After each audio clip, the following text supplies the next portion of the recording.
Řidič odpovídá za technický stav svého vozidla. Proto, než usedneme za volant, zkontrolujeme, zda vozidlo splňuje stanovené podmínky pro bezpečnou jízdu.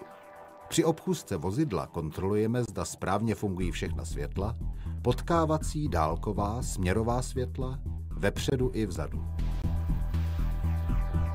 Důležitá je čistota skel, světel, zrcátek, odrazek a registrační značky. U pneumatik kontrolujeme neporušenost disku a pneumatiky, správné nahuštění pneumatiky, hloubku dezénu.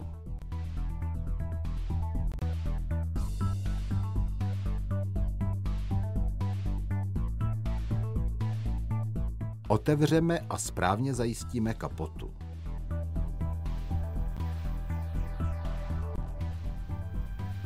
Zkontrolujeme množství oleje v motoru. Hladina oleje se musí nacházet mezi značkami minimum a maximum na měrce oleje.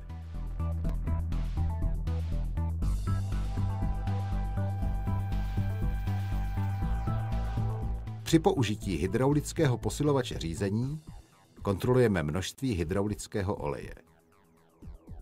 Dále množství chladicí kapaliny, množství brzdové kapaliny, u akumulátoru čistotu a upevnění svorek, množství vody v ostřikovačích skel, případně i světlometů, napnutí a neporušenost klínového řemene.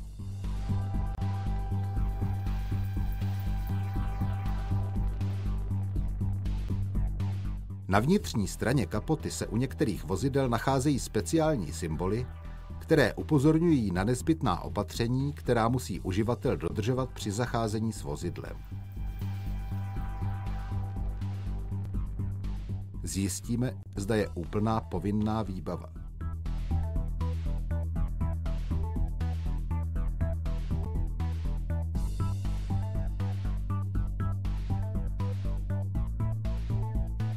Po nastartování vozidla musí zhasnout kontrolky dobíjení, mazání, ABS a airbagu. Nyní už potřebujeme jen dostatečné množství paliva, abychom dojeli